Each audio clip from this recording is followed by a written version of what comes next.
your live impromptu reaction to Leeds versus Huddersfield. Chris has already put out a reaction video to it, but I thought let's have a bit more of a chat about the Huddersfield game. I've had a day to sit on it. I'm not going to lie to you guys, you've probably not seen me for a while. I've had the joys of a dental abscess, and I cannot tell you how much pain I was in. I kind of said it to Chris. It was horrific. I don't know if anyone in this chat has had a dental abscess before. Let us know if you have. It is the worst pain I think I've ever felt, honestly. It was horrific. Horrific. Literally, both me and Chris have the same techniques. Chris has had one as well a couple of years ago. Honestly, it's just literally having to swallow water, and I couldn't do a video, basically. In other words, I couldn't do a video. I don't even want to think about like the last week or so. But Leeds United brought me the joys. They didn't bring me the joys on Wednesday, but they did bring me the joys on Saturday. And we're going to react to the game. CK, first and foremost, I mean, Somerville and Rutter, low-key, I'm getting a little bit worried about January, you know, with them two. I'm not going to lie to you. I'm getting a little bit worried about Premier League clubs probably having a little look at them in January. We know Crescenzio's £20 million bid from Burnley in the summer that we rejected. Good job we did reject it as well. I mean, have you got any concerns about the potential Premier League interest in those two? I think there's always concern in it when, you know, at the minute, they're both too good for this league. Let's be brutally honest. It's absolutely Mickey taking at times from the two of them. And so there's always concern because you don't know who's going to come fishing. But I'm pretty comfortable that if one of those lower end Premier League teams came a knocking, I don't think they'd go. You know, don't get me wrong, if we start talking about one of the top 6 or 8 clubs who come fishing around with some money, then it's maybe a different conversation. But I'd like to think they see the project under Farker, that there's a real opportunity that Leeds go back up this season. But it's always a concern, mate. And this is one of the issues with being down in the Championship, that it's very easy to get your best players pinched. And, you know, Rutter, especially for me, he's just my favourite player to watch at the minute. He's just absolutely taking the mick out of people. I mean, their right back yesterday apparently there's pictures of him at a Halloween party last night, a bit worse for wear, and I'm not surprised because I'd needed a few drinks if I'd have been battered around like he was in that first half. It was savage. I think he was on it on Friday night, to be honest. Mate, he looked like it, didn't he? He looked like he'd been knee deep in kebabs for the Friday night, the way he was just turning like the QE2 on Saturday as Cree and Gio were just taking the mick out of him. It was hilarious. But I'm always concerned about losing our best players. What concerns me more though, mate, is if we get a lot of interest in our best players in January, it means that some of the players we probably need to be looking at moving on and replacing then end up staying longer because we're losing better players and we can't have too much turnover at once. So it's the knock-on effect that really potentially bothers me as well.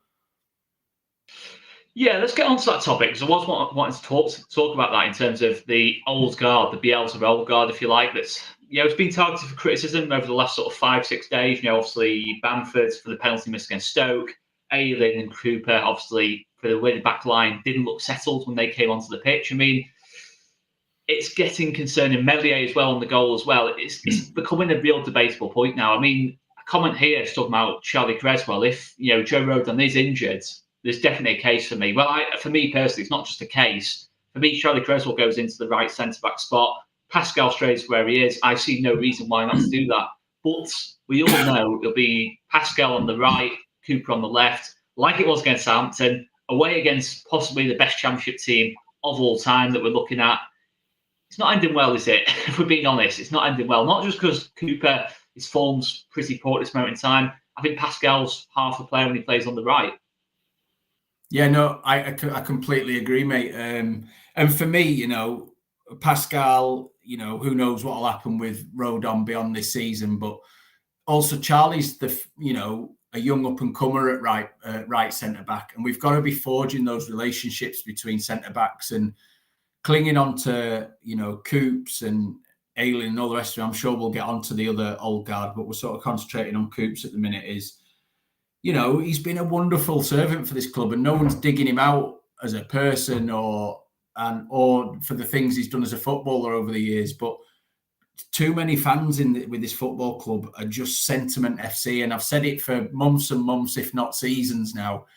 we've got to look at this like an evolution. And while we're clinging on to, the Bielsa years and what that little group of players did under, let's be honest, a manager who got all kinds of levels out of them that I don't think any manager could get out of them, and we don't move them on, then we're going to suffer squad depth-wise, squad quality-wise. And again, it goes back to what I was on about earlier with the knock-on effect. I think we may have seen a couple of them leave last summer if it hadn't been for all the rats jumping off the sinking ship. And it was a case of, we've had massive turnover here. We can't let any more roll out now. Otherwise, we're bare bones. So, yes, I am concerned about them. I think they're probably still great characters around the club. Coops definitely as club captain.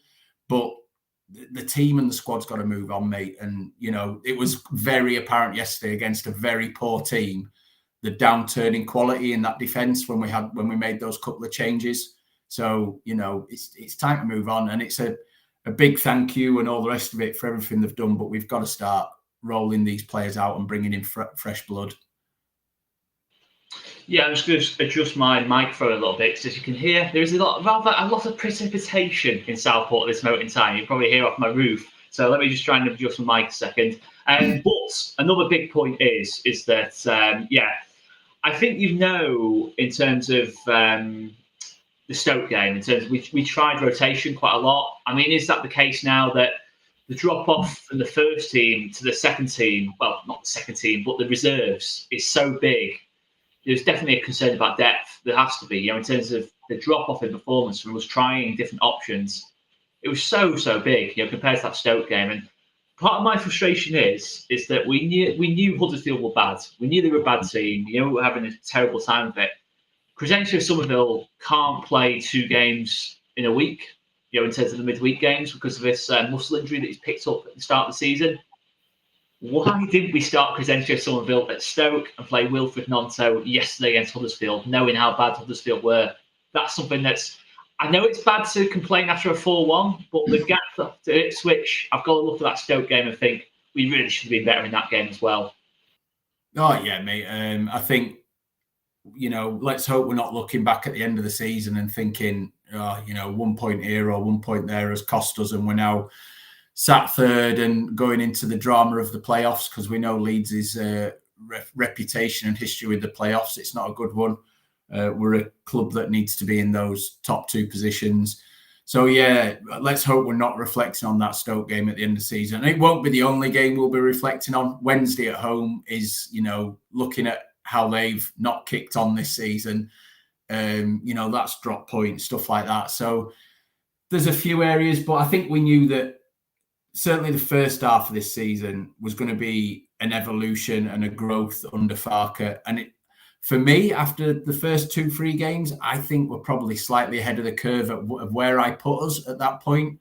So I think there will be blips along the way. The problem is, we're going to have to rely on Ipswich falling off, which is possible. They ship a lot of goals, but they're just finding a way to get it done at the minute. Is that doable for the rest of the season? Who knows? That's not me throwing any shade at Ipswich. They've been brilliant at the start of this season. But, I think Leicester are finishing top 2. It's going to take a monumental effort from anyone to reel them in. And it's a race for the probably second place spot. I do fancy us to pip it. Again, I'm sure most fans of their club looking at third will be like, yeah, we'll catch them. We don't know. We're relying on Ipswich, but yeah, there's been a few drop points this season that probably shouldn't have been dropped. Stoke's definitely one of them, mate. I think, and I'm sure we'll get onto him in a bit more detail, but that penalty miss turned the game. I think if that goes in, we win that game at least 2-0, because then Stoke have got to change their mentality. The ground goes flat. Whereas as soon as he misses that, the crowd are up for it, and Stoke find that extra gear, and then, a few minutes later, we go 1-0 down. So it is disappointing, but hopefully, I think probably on reflection, Daniel Farke's looking at that and going, yeah, maybe I should have started Somerville and a couple of others, and, put out the slightly weaker squad against Huddersfield, because let's be honest, and I've got quite a few friends who are Huddersfield fans, and they won't mind me saying they're a shambles of a team at the minute. Absolutely. Hopefully, you can't hear the noise in the background. I think it's picking up this mic, which is good. Yeah, I mean, there's no doubt about it. But we have got to look at the drop points now. As much as it's a crucial, stage of the season that we're in, I'm afraid, you look at the Stoke game, the Hull game as well, where we obviously went down to 10 men. We were more unlucky than anything in that one. The Southampton game, where we rotated and it backfired a little bit. You've got to say that 11 players that was on the pitch. Okay, if you add Jed Spencer in at right back, I think it's an 11 players that you look at in terms of the results we've had with those 11 players on. Our form's phenomenal. Our defeats have come from when we've rotated. So for me, it's almost a case of being Bielsa style about it, where if we burn the players out, we burn the players out. For me, I just keep playing this group of players together every single week. I know we've got the challenge of Monday Tuesdays, although I think it's a while now. Sorry, not Monday Tuesdays. God, that is tight, isn't it? Saturday Tuesdays. Although no in the EFL will make us play Monday Tuesdays by the end of the season. But it's quite a while now until we've got a Tuesday game, I believe. I think it's back in the start of December. I think it's our next Tuesday night match. So there's a chance now to play one game a week, fully refreshed. I think we can put a little bit of a run together. Maybe after Leicester, but we'll see. But yeah, that Ipswich one was gutting yesterday. I can't lie to you, that Ipswich one was gutting. Seeing Plymouth score early doors, Plymouth have that little fight back.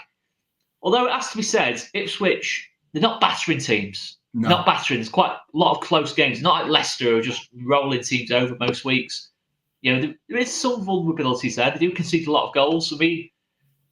I still believe top two's on. I think we've got to stop making silly mistakes. Those tight little margins, penalty misses, rotating the team, starting halves away from home quite slowly. I think away from home has been quite a common theme that for us, starting the first halves quite slowly. Total opposite at Ellen Road. I mean, we're phenomenal in the first half of games. We blow teams away.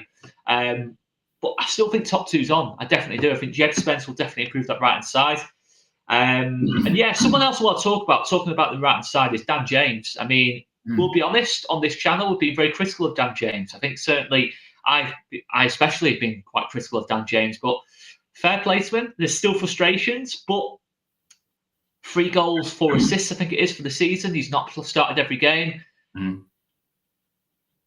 We're starting to see the Dan James we want to see now, Chris. Maybe not £25 million worth, but slowly, sort of that similar kind of Jorginho Rutter kind of sudden improvement in his performances. Not to the same extent as Jorginho Rutter, but slowly but surely we're getting the best out of Dan James. And I think it's all down to the position change. I think it's simplified his game a fair bit now. It's just, because when he's on the left, he's got so many different options. He can take someone on the outside, he can go inside, he can lay it off. I don't think that suits Dan James, having all those options. I think just keeping his game as simple as possible. You make runs with the ball, off the ball, and you just make a nuisance of yourself. And I think Dan James absolutely excels at that. Yeah, no, completely agree, mate. And I think this is where we need to give credit to the manager for, players like Dan James, who has been a frustration. He has, because what we've always asked of Dan is that we know he's got the pace. We know he gets in decent positions, but then he seemed to have the inability to slow his brain down, slow his feet down, and make the right choices. And there still is that at times in games, but if he got every decision right, he'd be a top 6 player. The Scum fans, a lot of them loved Dan James when he was there because of what he offered at times. So you've got to, but I think what I saw yesterday from Dan James was a clearness of thought when he was in those positions. 2 great takes for his goals, head up, using his pace where needed. But then when he was in the position, certainly for his second goal, you could almost see him slow down by just half a yard and take that split second to have a look and compose himself, and then dispatches it wonderfully into the far bottom corner. Sort of a real season finish. So I hope there's much more of that to come from Dan, because if he can do that consistently, he's a mega player for us for the rest of this season and beyond. Because I hope it's a real turning corner for him, because I don't think the club have been fair to him at times as well, with shipping him out on loan and stuff like that. Just the way it was done, not necessarily that he went, but we know what the club was like for a while. It was an absolute circus. But so hopefully now he feels at home, like he's wanted. The manager seems to trust him.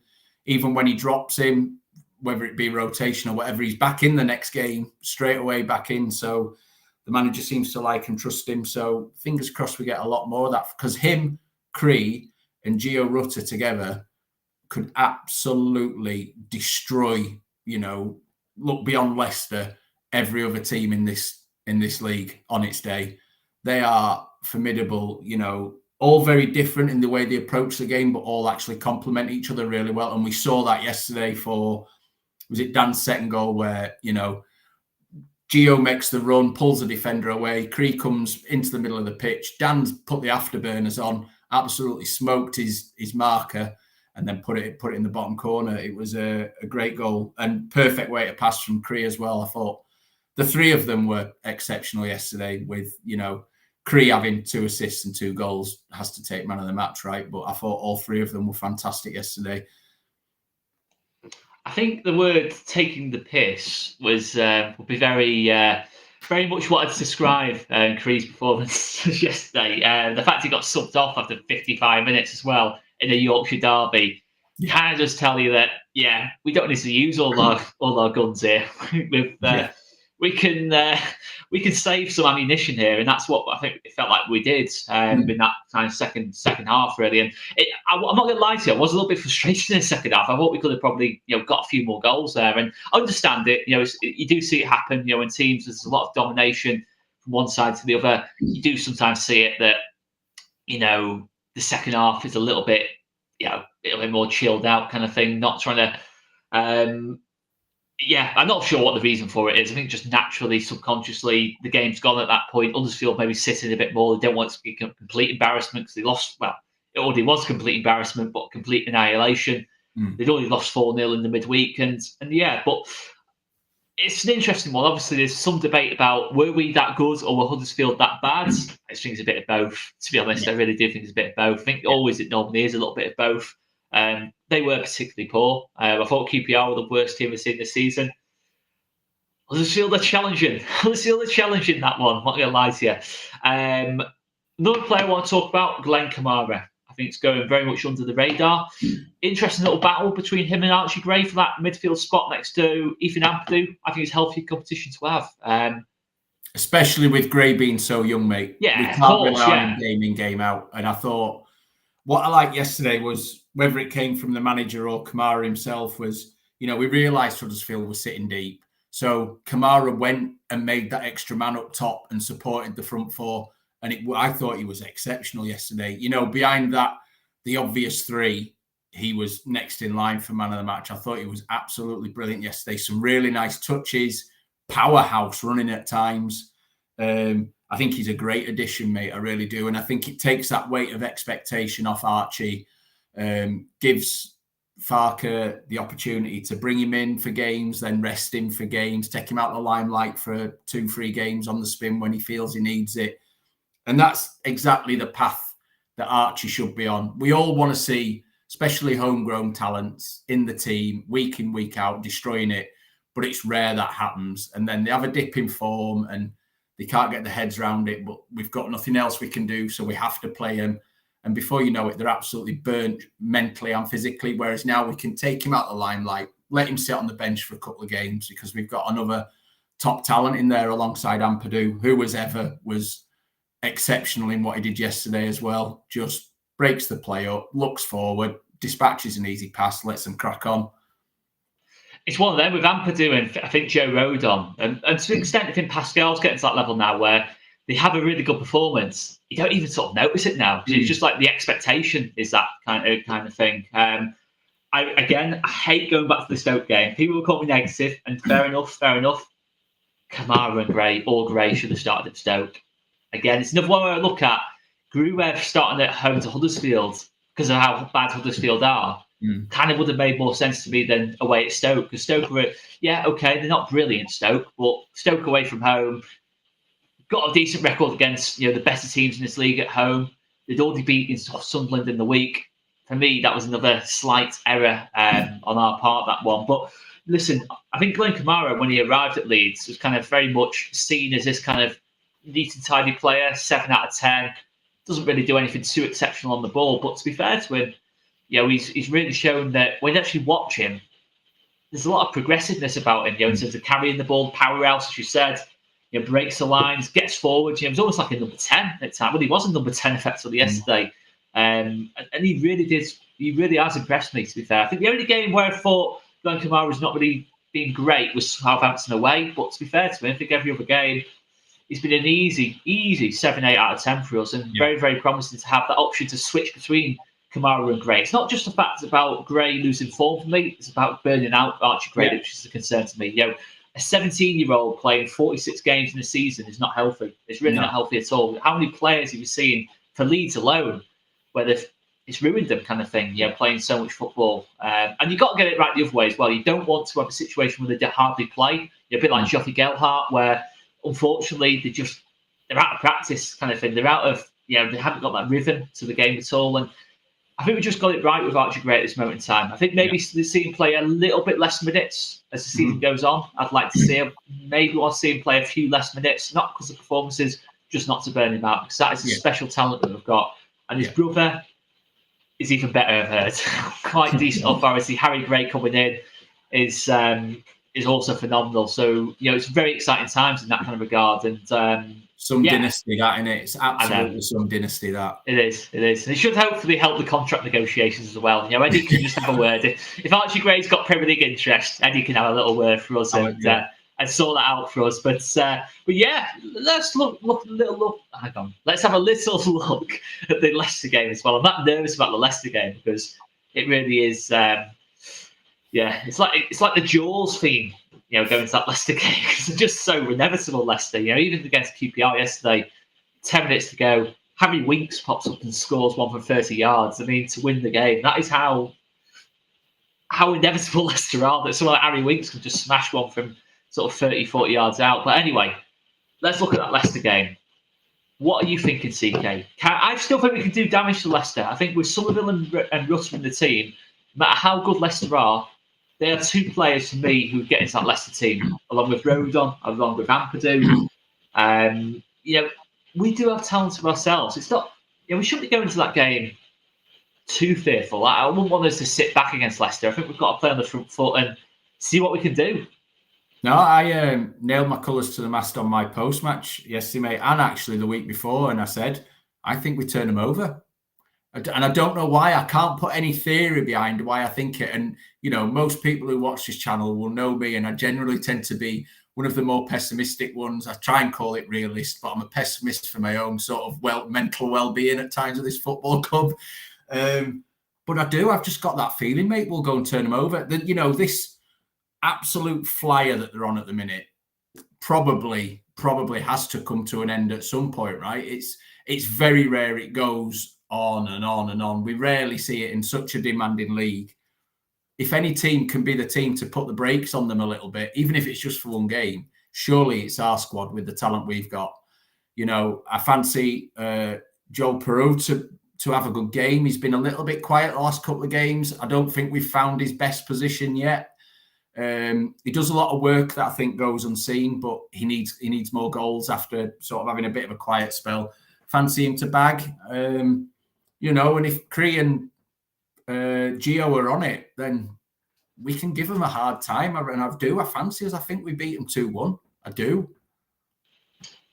Interesting. It's I was just trying to see if you still had that view. If you calm down after 24 hours later, but he's not. This is CK on the hype train. He is on the Leeds United top 2 hype train. But it would be the most Leeds United thing ever to win away at Leicester and then get beat by Plymouth at home. Standard, yeah. With a missed penalty, of course. A missed penalty in their own goal. Yeah. And the 1-0 defeat. It feels to me like we always have that in us to lose a game 1-0 with an own goal and a missed penalty. It happened a lot under Bielsa as well. I think QPR away, Wigan at home a couple of times. It's just Leeds United things, isn't it? But in all seriousness, though, that could well happen because it is Leeds United and it is the Championship. But I think we're the only team who's got the tools on paper to do that to Leicester in terms of to go on to their backyard and try and outplay them, outpress them, outpass them, whatever way you want to put it. I think there's going to be moments on Friday night, no matter how well we play, whatever the result is, we're going to have to suffer in spells in that game. And it's so crucial Rodon's in the team because I think Rodon and Strauch, even as much as we suffered against Stoke didn't create that much clear-cut No. in terms of chances, because both of the Strouts are just absolutely phenomenal. And I'm not going to lie to you, I do look at Ilan Meslier and think we need a bit more from Ilan Meslier as well, in terms of, conceding too many goals for me. It's not like he's having lots to do. I think Roder and Strout in front of him aren't quite getting the result, aren't quite getting their rewards in terms of stats, because I think Meslier is letting in just far too many shots at this moment in time. It's, it seems a very simple way of putting it, but we do need a bit more from Meslier, especially in a game like Leicester away, in terms of we know he's going to have a lot to do. He's going to have to really step up. I think low key, I think his performances need to pick up a little bit. There is a few players in the team where you think there is sort of 7, not playing bad. Meslier is probably like sort of a 6, 7 out of 10 for the season. He's not playing badly by any stretch, but he can go up another gear. He can definitely go up another gear. And I think we are going to need individuals, the likes of Meslier, Perrault, you kind of mentioned. Although Perrault, he has got the goals, but he needs to get that a bit more consistency to his game. I think those two at the bottom and top end of the pitch, I think you can get a little bit more out of them. I think all of a sudden those tight games we can start really turning and picking up those 3 points in those kind of games. Unfortunately, Tashin Rekdar does mention Conor Cody here. Conor Cody will not play, I don't think, in that game. He can't get in the Leicester team. He's gone from being an England regular and international to not being able to get into a championship team. That is quite unbelievable. This is a big battle as well. Ampadu and Winks, it's definitely a big battle. I think they've been the most impressive players in the league in their positions. I think Ampadu, for me personally, has got more all-round to his game. I think Winks is, he's a good player, Winks, at this level. But I think Ampadu has that little bit extra to his game, especially off the ball. So we can do it. And listen, we went to Ipswich and won. We went to Norwich and won. That's what I was going to say, mate. Well, the way we need to look at this is, and I know Ipswich and Leicester are two very different beasts. Let's not confuse this before, people absolutely, minds fall out in the comments. They're two very different beasts. But Leicester have been on some run at home. They've been on some run generally, but at home, we went down there, mate, and we turned them over. And, probably didn't deserve to be as tight as it was in the end. So there's just no reason why we can't go and do it to Leicester. They're riding high, yes, but again, mate, I just fancy us. And I think Ampadu gets the better of Winks. I think, if Gio and Cree are feeling it, which why wouldn't they be at the minute? And Dan James, let's not leave Dan James out of the mix as well. Why can't we go and do them? I've got this funny feeling we'll turn them over. And I'd absolutely love to see it. And it'd be a great start to next weekend. But yeah, it is. If there is going to be any team to do it, it's us for me. I think we're the best fit outfit to do it. Yeah, exactly that. And the irony is, about that beating Ipswich. The next 2 games after that, we lost away at Salford and we drew at home to Sheffield Wednesday. So that is Leeds United, isn't it? That is Leeds United this season, really. But listen, you mentioned Dan James. I think Dan James defensively as well is massive. In terms of stopping Mavididi on that side. Dewsbury Hall tends to drift over to that side as well. So he's going to play a very important role in this game. And these kind of games, you need a bit of chaos as well. And I think Dan James adds that little bit of chaos. Listen, there'll be frustration with Dan James. There always is frustrating moments with Dan James. But in terms of pure volume, the amount of moments he has in terms of where how many times a game do you see him just bursting about 90 miles an hour?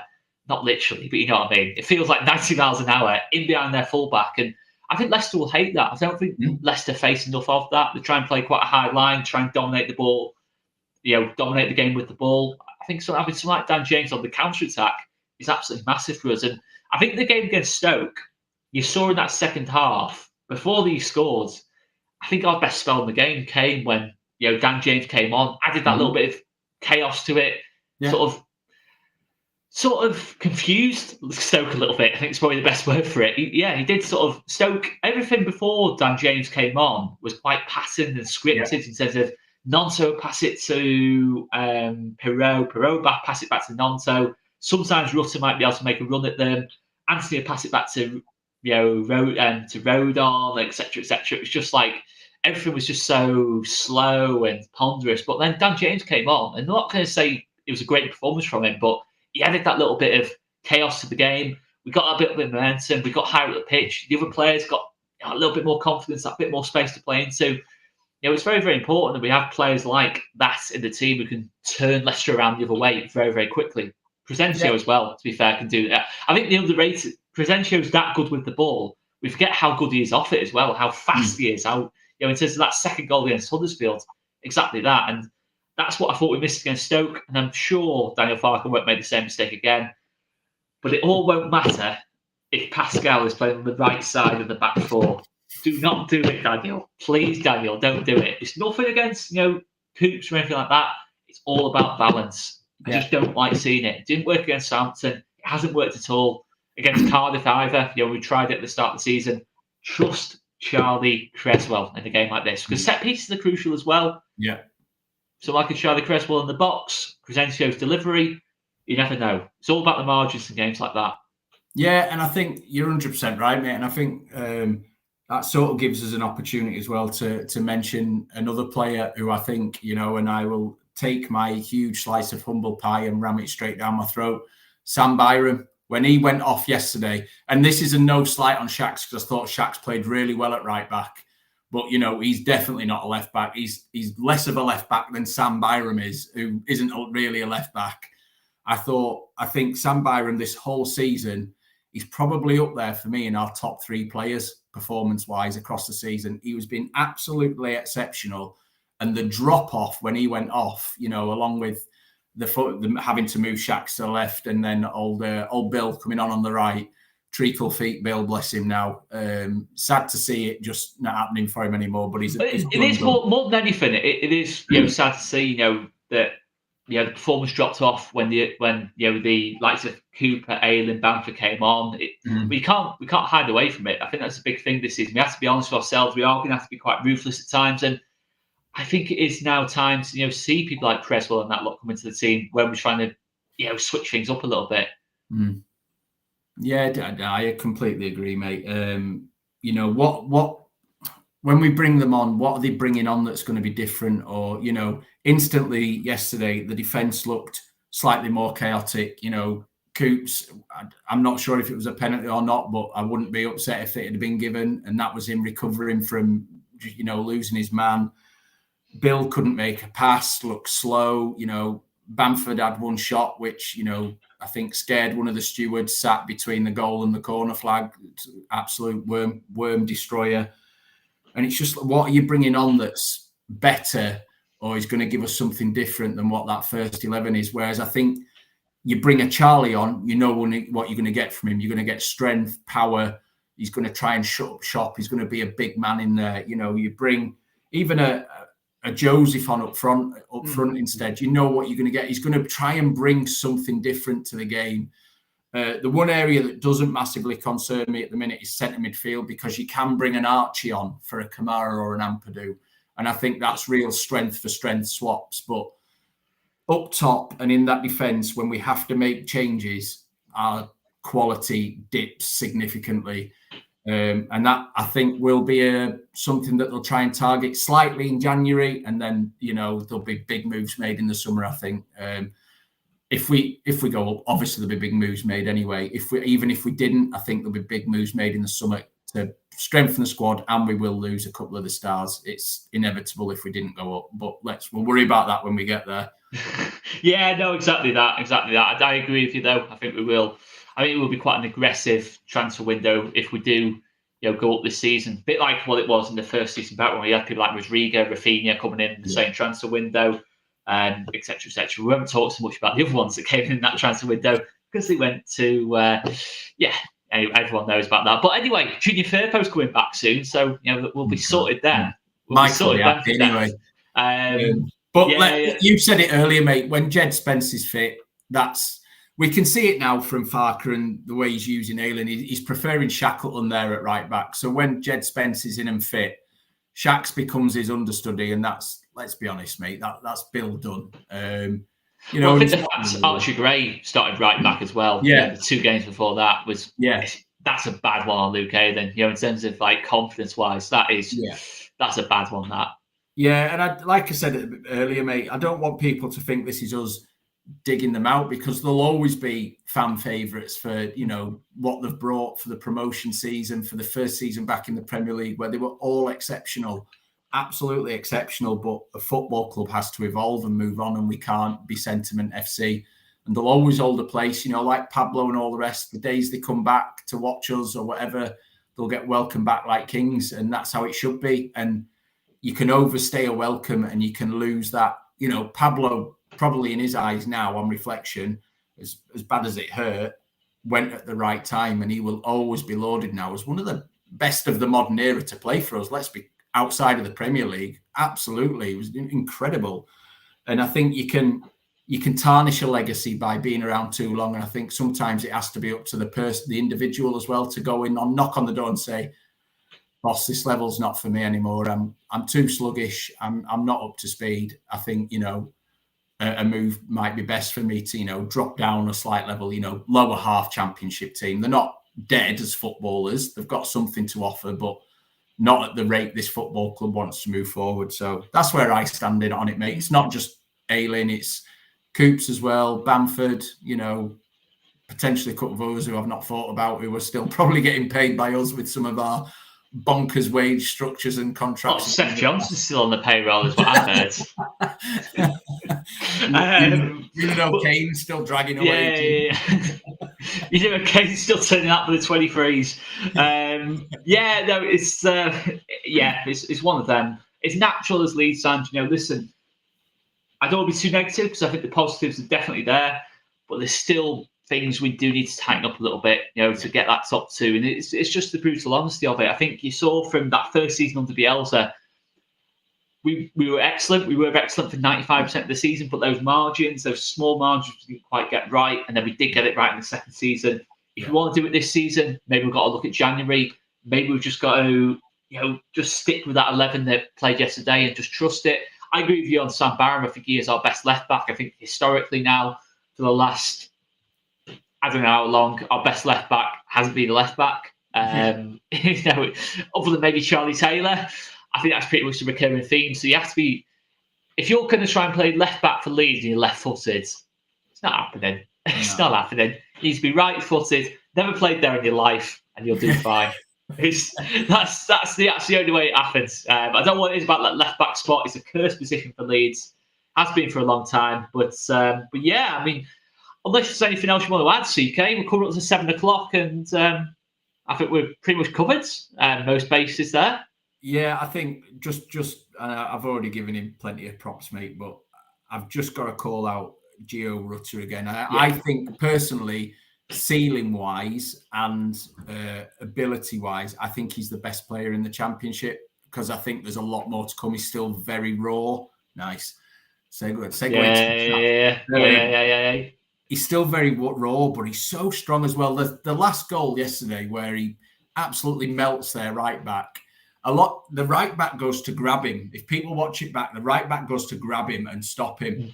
And a lot of players there will take the pull, stop, fall over, take the free kick. Gio just swats him off. He just literally slaps his arm away and he's like, done you, mate. See you later. I'm out of here. And I love his mentality. I love the way he plays the game, always smiling. I think he came into the club at a horrible time and it could have destroyed a lot of weaker mentality players. And I thought it potentially had done. I was one, along with many, who last season were like, what have we spent this money on this lad for? Don't get me wrong, he's still got even West Brom at home, mate. West Brom at home at the start of the season. I mean, when he played, I think it's his first start of the season, he played up in the 9 spot. I don't think anyone on this channel, anyone in that ground that day would have said, that's a number 9. I know he's not a number 9, but he's playing the most advanced of all the players. I don't think anyone would have seen him in that spot. No. Fair play to him. Yeah, I think he's been exceptional, mate. And that a lot of that comes from putting good players around him as well. You can't do it all on your own. And when you talk about that chaos theory, he's the other one who creates absolute chaos. And when you've got one or two other players making runs off the chaos with their own bit of chaos, in Dan James and Chris Somerville, all of a sudden defenders don't know what to do. And yesterday, their defenders, mate, looked absolutely petrified. As soon as we got anywhere near the box, they were absolutely. I mean, Cree sent about 8 of them for hot dogs for his second goal. It was ridiculous how many players got done with his little turn back inside. So lots of positives. Still more work to do. I think Daniel Farker knows it's a project. It wasn't all going to be done in one summer. I think we have got enough. I agree with you, mate, that top 2 is very much on. If it doesn't, I don't think it's I don't think it's panic stations if it doesn't happen this year, because we'll lose some talent, but I think there's enough, and I think Farker will be able to bring more in. We know the 49ers they're not. I don't think they're going to be overly shy with cash. I was critical of the transfer window this summer, but I think that was more of the outgoing stuff, and it didn't look for a long time like they were replacing. But I think looking at it now, the business has been really shrewd. We've still got to see Jed Spence in a Leeds shirt. I mean, that's going to be ridiculous when he's back fit. That's levels above what we've got down that right-hand side. So fair play to him. Lots of positives. Still work in progress, but we love a project at Leeds. It feels like we're always in some kind of project. We're never settled. We're never. Very American, isn't that? Project. It always feels like we're in one. Although I have got one other thing to say, actually, and you've just reminded me with the American accent. Okay. This is going to be steward. This will either be steward Jesse Marsh, Brendan Aronson, or Tyler Adams. Am I right? It's Jesse related. So. Okay. I've not heard. We've not heard from Jesse in about 8 months. But go on. It's Mr. Vibes FC related. So what I noticed yesterday, what stood out to me. And I don't know why it was yesterday. Maybe it's because, again, Huddersfield were as bad as we were good. The width we had on that pitch. Like, normally on a lot of games, you'll see if one defender's hugging a touchline, the other one will come inside a little bit and just close the defence up. Huddersfield weren't offering much up front, so it probably allowed us to do it. But our left and right back were hugging either touchline at the same time. The change from penis ball to that is just amazing to see. All that grass, let's use it. It's funny what happens in it. And then, you've got the chaos trio up ahead of them doing their thing. It's really positive. You're forgetting, Chris, the goals in the middle of the pitch. I know. Just everyone run at the goal. No, exactly. It's vibes. Like it's British Bulldogs when you're back at school. Just run down the middle as much as you can. That is basically. If you had to sum up Leeds under Jesse Marsh, that was basically it. Anyway, one thing just to add about the transfer window, it restores my faith in football. That the players who stayed loyal to us, made the point about staying. Gigi Rutter, Crescencio Somerville, are absolutely flying. Yeah. Every single player that left kind of just sold us short, should we say? Should we use that word? Sold us short. Yeah. Other than maybe Jack Harrison, he's done okay. Mm-hmm. They've all been absolutely shit. So that absolutely restores my faith in football. I also think Jack's a slightly different story, mate. He gave us some good years and probably, on the cold heart reflection, deserves another opportunity in the Premier League. The fact it was Everton upsets me, but deserved another opportunity in the Premier League, where those that turned up for one season were crap and then thought, well, it's not my fault, I'm gone. That's a different story. And I'm not going to lie, mate, I love to see him fall, not meeting the expectations of their new fans, especially down with the 4 fans at Bournemouth. Do you know what I mean? Mm-hmm. The expectations down in that ground must be savage. So I've got no love lost for him, mate. I couldn't give a monkeys. It serves him right. Thinking the grass is greener. Jack's a different story. And on reflection, as much as I was, I tried to hard face it when he left. I was like, it blows on cold anyway. I'm not bothered. He's one that you sort of see sad to go, because he did give us some great times and some great goals and all the rest of it. Bollocks to him. Yeah, balls. Jacko. That's a joke, by the way. Before anyone tries to cancel me, it's a joke.